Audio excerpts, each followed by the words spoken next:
शुरुआत करते हैं पहले प्रश्न से। अगर आपने अभी तक चैनल को सब्सक्राइब नहीं किया तो चैनल को सब्सक्राइब कर लीजिए और बेल आइकन को क्लिक कर लीजिए। तो पहला सवाल पूछा गया है, द्वैध शासन को किसने समाप्त किया?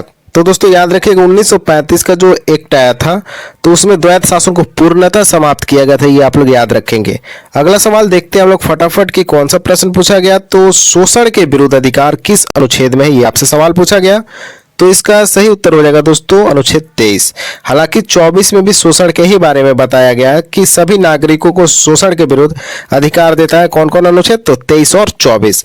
इसे एक मौलिक अधिकार में रखा गया और मनुष्य के क्रय विक्रय पर रोक लगाई गई है। अगला सवाल देख लेते हैं। हालांकि ये प्रश्न तो रिपीट आया था और ये प्रश्न आपसे पूछा गया, मोहिनी अट्टम किस राज्य से संबंधित है? तो इसका उत्तर हो जाएगा दोस्तों केरल से है। तो मोहिनी अट्टम जो है केरल की एक एकल नृत्य परंपरा है और इसे प्रकृति नामक एक युवती ने नृत्य और संगीत के माध्यम से स्वयं को मंदिर के देवता को समर्पित करने के लिए किया था। तो याद रखेंगे मोहिनी अट्टम जो है केरल का एक नृत्य है। अगला सवाल आपसे पूछा गया कि बौद्ध धर्म में चैत्य का मतलब क्या होता है? तो दोस्तों चैत्य का मतलब होता है मन, आत्मा, बौद्ध या जैन मंदिर। आइए देखते हैं अब नेक्स्ट सवाल को। 1887 में कांग्रेस का अध्यक्ष कौन था? तो दोस्तों बदरुद्दीन तैयब थे और पहले मुस्लिम अध्यक्ष अगर आपसे पूछता है तो यही थे जो कांग्रेस के अध्यक्ष बने थे, प्रथम मुस्लिम अध्यक्ष। ये भी आप लोग याद रखेंगे, नेक्स्ट शिफ्ट में प्रश्न पूछा जा सकता है। अगला सवाल आपसे पूछा गया कि बुद्ध को ज्ञान कहाँ से प्राप्त हुआ था? तो दोस्तों वर्षों की कठोर साधना के पश्चात बोध गया जो बिहार में है, बोधि वृक्ष के नीचे उन्हें ज्ञान की प्राप्ति हुई और वे सिद्धार्थ गौतम से भगवान बुद्ध बन गए थे, यानी यही इनका नाम बदल दिया गया था। अवनी लेखरा किस खेल से संबंधित है? तो टोक्यो ओलंपिक से सवाल लगातार पूछे जा रहे हैं। दोस्तों जो अवनी लेखरा वो निशानेबाजी है और पैरा ओलंपिक में उन्होंने गोल्ड मेडल जीता था जो 2020 में हुआ था। अगला सवाल देख लेते हैं हम लोग फटाफट कि तलवारबाजी में ओलंपिक में भारत का प्रतिनिधित्व किसने किया था?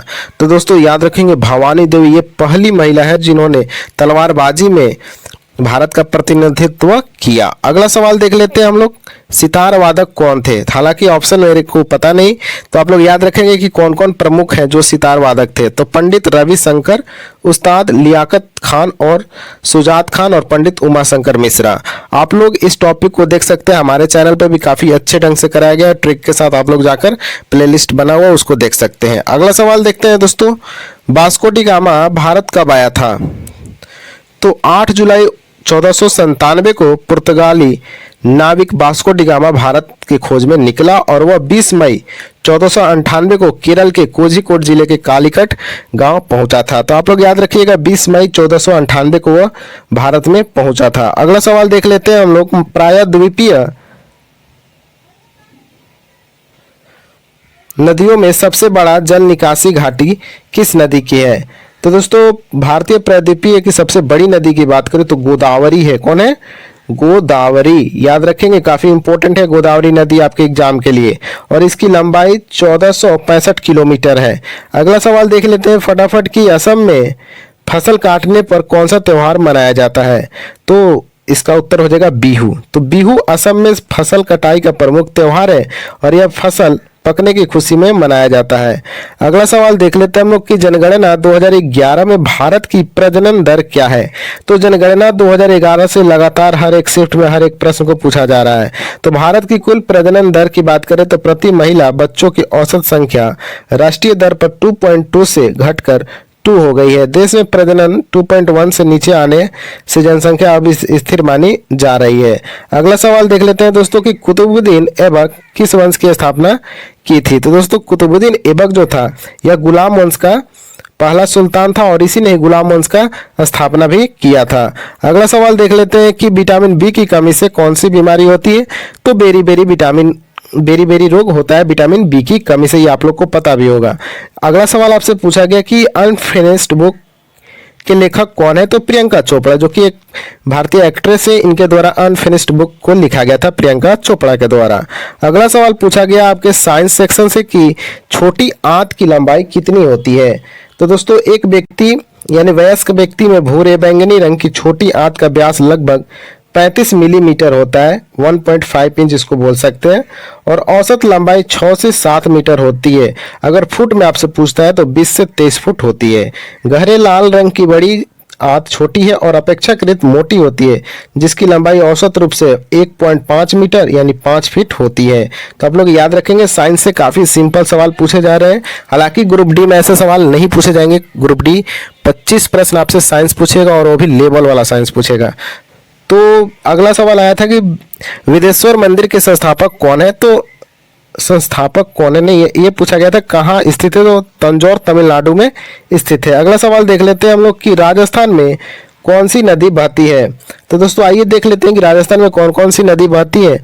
तो घग्गर, कांतली, काकनी, साबी, मेथा, रूपनगर, रूपारेल, सागरमती, अरब सागर की नदियाँ, लूनी, माही, सोम, जाखम, साबरमती, पश्चिम बनास, सुकड़ी, जवाई, जोजड़ी, मिठटी, ये सारी नदियां जो है कुछ ना कुछ हिस्सा राजस्थान में बहती हैं। आप लोग याद रखेंगे, इसमें से ऑप्शन आया था, आप टिक कर सकते हैं।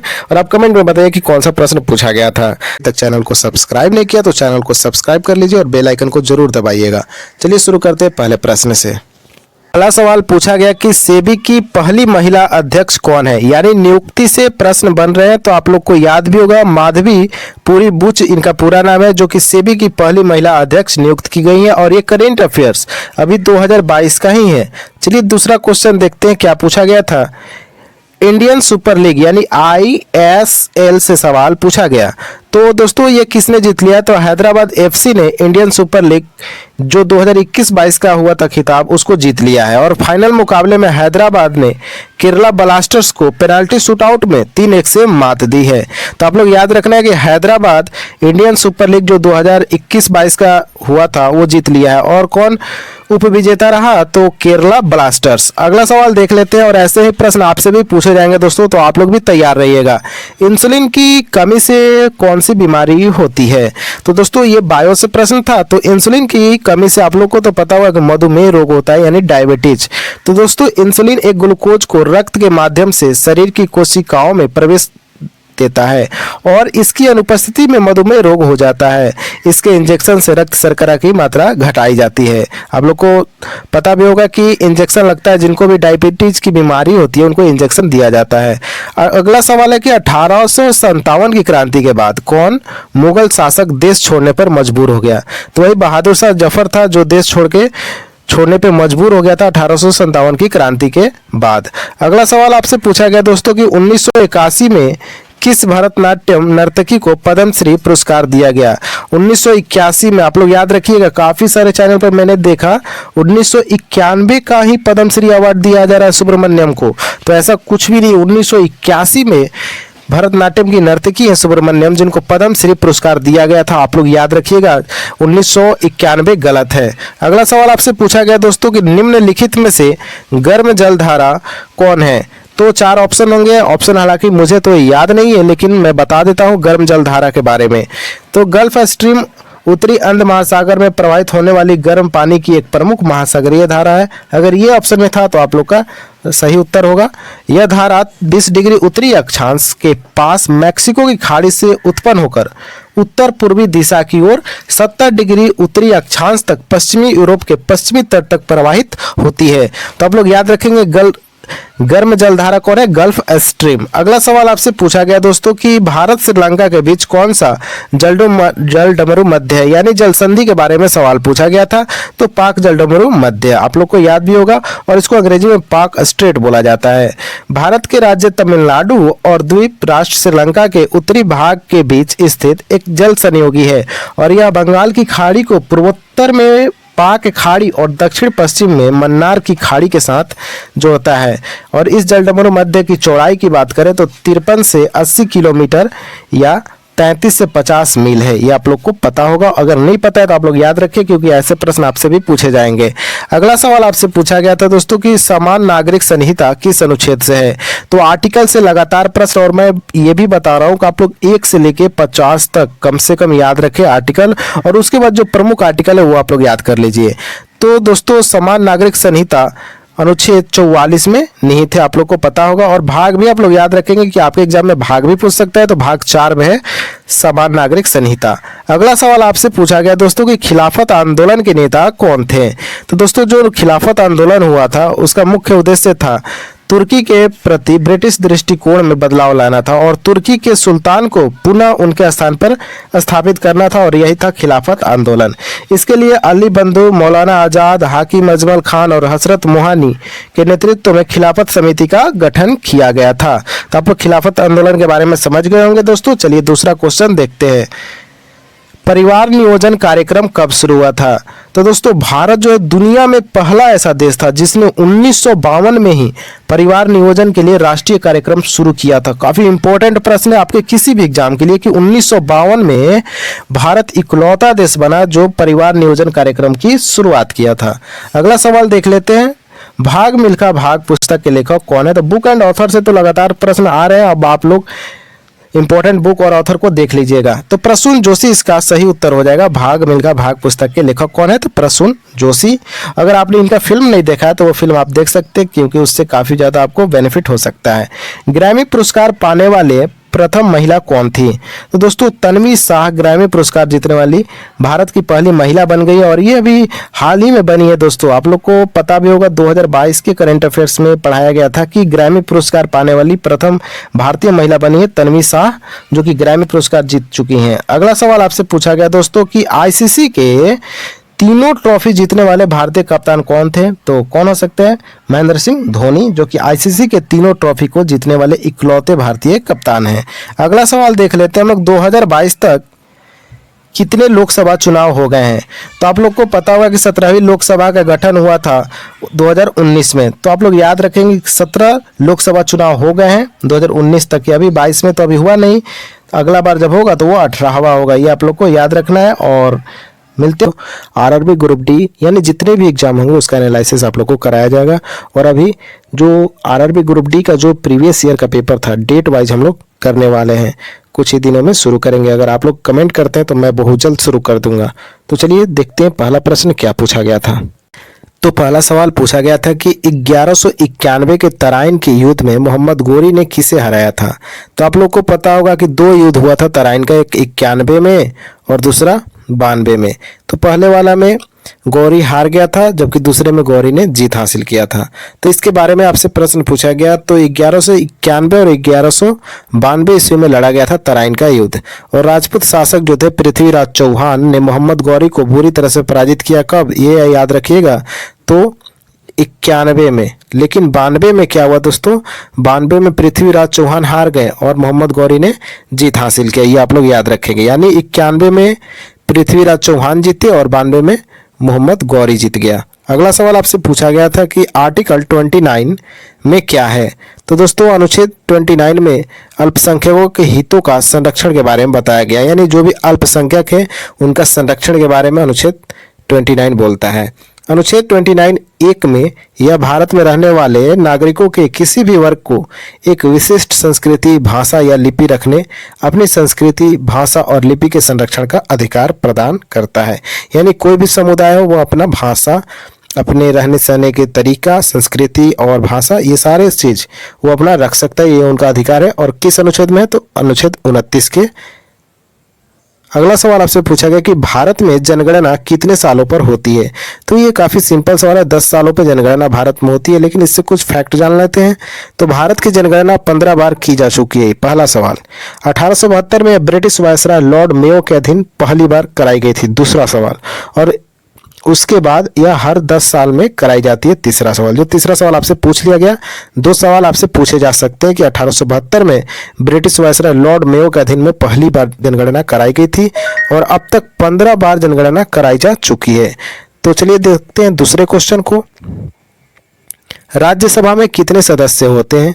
तो दोस्तों अनुच्छेद 80 में राज्यसभा के सदस्यों की अधिकतम संख्या 250 निर्धारित की गई है, जिनमें से 12 जो सदस्य हैं वो राष्ट्रपति के द्वारा मनोनीत किए जाते हैं और 238 सदस्य राज्य और संघ राज्य क्षेत्रों से प्रतिनिधि करते हैं। अगला सवाल देख लेते हैं हम लोग कि उड़ीसा राज्य के नृत्य के बारे में पूछा था। हालांकि ऑप्शन मुझको पता नहीं और स्टूडेंट को भी ऑप्शन नहीं पता होते हैं क्योंकि एग्जाम का प्रेशर एक अलग ही होता है। तो मैं अभी बता देता हूँ उड़ीसा में कौन कौन से नृत्य होते हैं। घमुरा नृत्य, पाला, डसकथिया, दलखाई नृत्य जो है, छाऊ नाच, कर्म नाच, बाघा नाच, किसाबादी, ठप नृत्य और गोटी पुआ, ये सारे नाच को आप लोग याद रखेंगे, नृत्य को याद रखेंगे, क्योंकि यहाँ से प्रश्न बनते हैं एग्जाम में। अगला सवाल देख लेते हैं कि बिहार खादी प्राधिकरण के नए ब्रांड एम्बेसडर कौन बन गए हैं। तो मनोज तिवारी बने हैं, जो कि भोजपुरी गायक भी हैं और बीजेपी के सांसद भी हैं। बिहार खादी के ब्रांड एम्बेसडर कौन बने हैं? मनोज तिवारी। अगला सवाल देख लेते हैं कि बास्केटबॉल में एक थ्रो पर कितने अंक मिलते हैं, यानी जो बास्केटबॉल में बॉल फेंका जाता है उस पे कितने अंक मिलते हैं। तो आप लोग को पता होगा दोस्तों, अगर बास्केटबॉल के बारे में जानते हैं तो 2 अंक हासिल होता है अगर आपने एक थ्रो किया तो। अगला सवाल पूछा गया कि 2013 में फार्मूला रेस कहाँ हुआ था। हालांकि 2022 के बारे में बात किया गया था, आप लोग याद रखेंगे दोस्तों, गलती से टाइपिंग में 2013 हो गया है।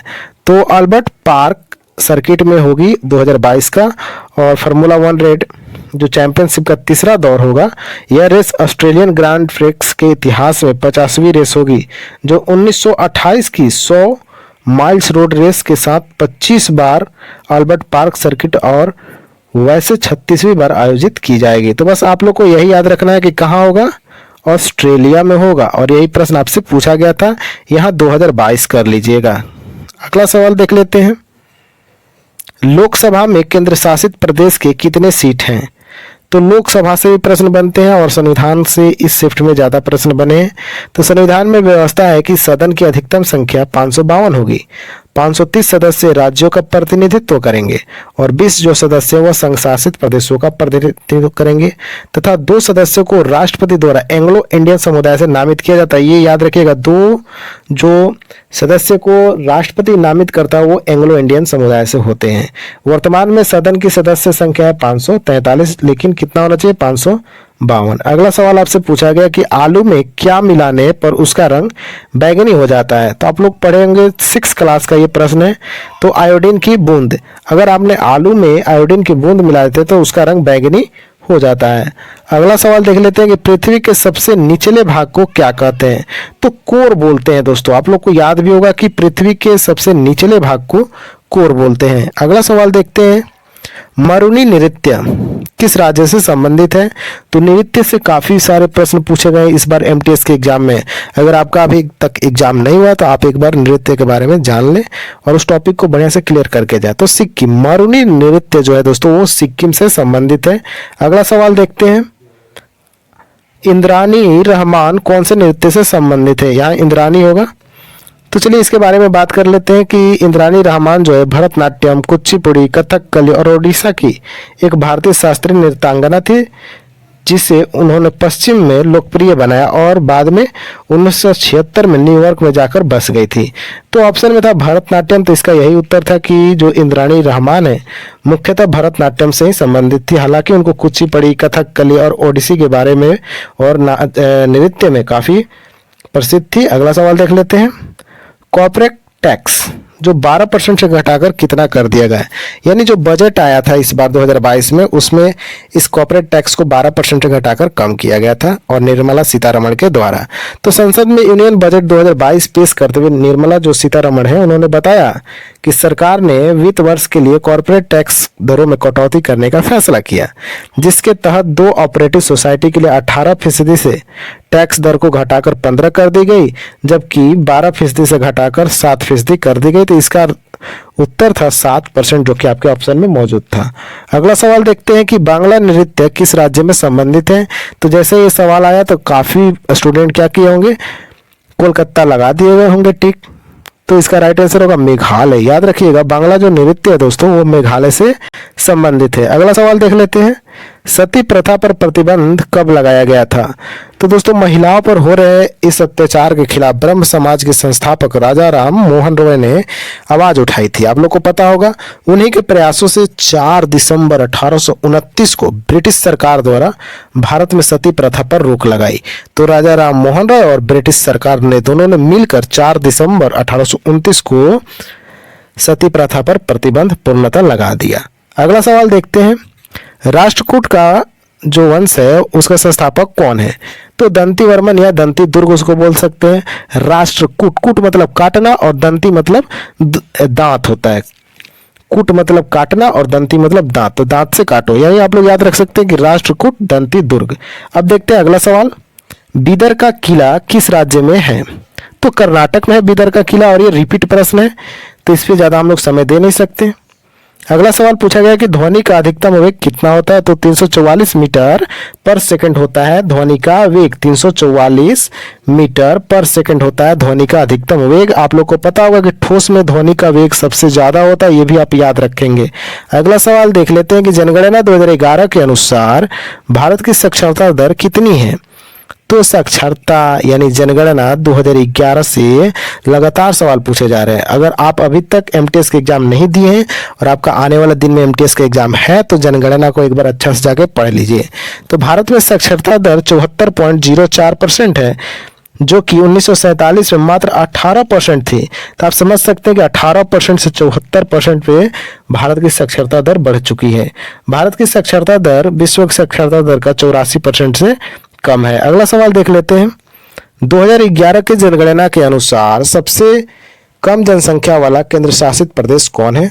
तो जनसंख्या सवाल है, तो संघ शासित प्रदेश में दिल्ली जो है सबसे अधिक आबादी वाला केंद्र शासित प्रदेश है, जबकि लक्षद्वीप जो है ये सबसे कम आबादी वाला केंद्र शासित प्रदेश है। याद रखिएगा, इसका सही उत्तर होगा लक्षद्वीप। अगर ज्यादा पूछेगा केंद्र शासित में तो दिल्ली हो जाएगा उत्तर। अगला सवाल देख लेते हैं फटाफट हम लोग। द व्हाइट टाइगर बुक किसकी बुक है? अगर आप एनालिसिस कर रहे हैं तो ऐसे प्रश्न को तो उड़ा दीजिएगा। तो इसका सही उत्तर होगा अरविंद अडिगा जो है सही उत्तर है। द व्हाइट टाइगर बुक इन्हीं की है, अरविंद अडिगा की, और इसी बुक के लिए इनको मैन बुकर पुरस्कार से भी नवाजा गया। तो आप लोग इतना ध्यान रखें कि एसएससी एमटीएस इस बार काफ़ी सिंपल प्रश्न पूछ रहे हैं। आपको एग्जाम में जाना है और शांत दिमाग से पेपर को सॉल्व करना है। अगर आप शांति से सॉल्व करते हैं बिना कोई टेंशन लिए तो 80 प्लस आप कर सकते हो। ज़्यादा करने के चक्कर में भी नहीं पड़ना है, क्योंकि नेगेटिव मार्किंग भी है, आपको पता है। तो चलिए मिलते हैं। आप मैराथन क्लास लेकर आएंगे, यानी फर्स्ट सेकंड और थर्ड तीनों शिफ्ट को मिला के एक आपको वीडियो दे देंगे, उसको भी सोते वक्त देख लीजिएगा। फिर कल से हाजिर हो जाएंगे। तब तक के लिए जय हिंद, जय भारत।